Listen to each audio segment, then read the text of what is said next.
He didn't look at me when the lawyer slid the papers across the marble table. That was the moment I knew he'd already erased me.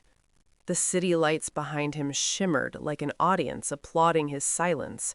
His watch, custom, obscene, caught the light. I remember thinking how strange it was that a man could measure time so precisely and still abandon it so carelessly. "I'll take care of everything," he said, calm as a quarterly report. He didn't ask about the baby. He didn't need to. He already knew. I signed, not because I was weak, because I was listening. 18 years earlier, he had been a promise in a tailored suit.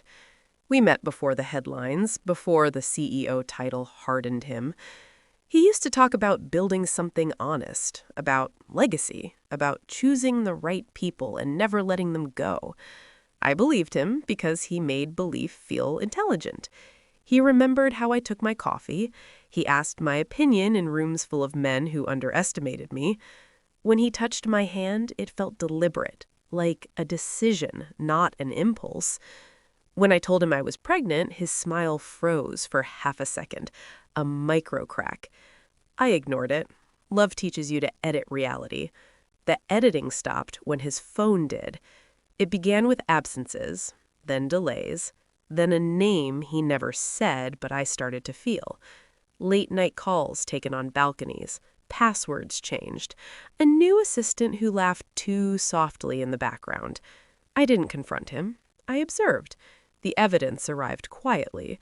An email forwarded by mistake, a hotel reservation copied to the wrong inbox, a future planned without me, written in bullet points and expense reports. My heart broke, my mind sharpened. I didn't scream, I didn't beg, I didn't cry in front of him. I learned. I learned how his money moved, how his lawyers protected him, how reputations were built, and more importantly, how they collapsed. I gave birth alone. I named our daughter myself. I taught her to ask better questions than I ever had. I didn't tell him she existed, not out of mercy, out of strategy. While he built an empire, I built a weapon disguised as a woman.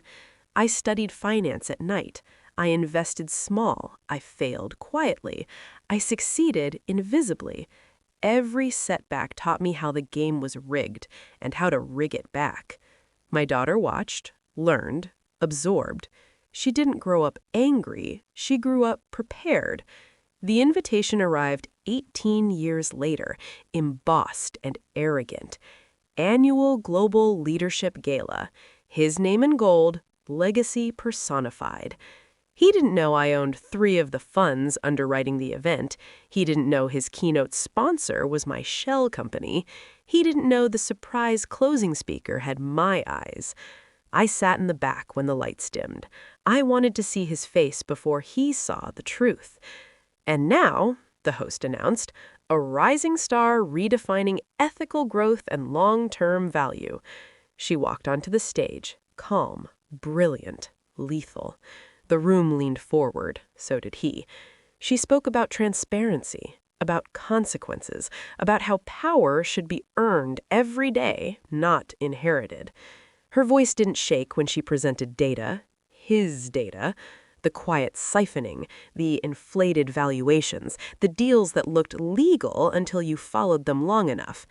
His smile thinned. Recognition flickered. Not of her, of me. She ended with a line that cut clean. My first investor believed in me before anyone else. She taught me patience. She looked directly at him. Thank you, Mom. Silence is loud when it's earned. He stood too fast. The room murmured. Phones came out. Boards took notes. Lawyers whispered. Backstage, he found me. Older, calmer, finished. You planned this, he said. Not angry. Afraid. I nodded. I raised her better than I loved you. He asked about forgiveness. Men like him always do when the numbers turn. I told him the truth. This wasn't revenge. Revenge is emotional. This was succession. His empire didn't collapse overnight. That would have been theatrical. It unraveled slowly. Audits, withdrawn support, votes of no confidence. Precision hurts more than fire. Now, I sleep well. My daughter runs a company that will outlive his name. She doesn't know the taste of abandonment, only discipline, only clarity. As for me, I never needed his apology. I needed him to understand what it costs to walk away from the wrong woman, and to finally see what he left behind.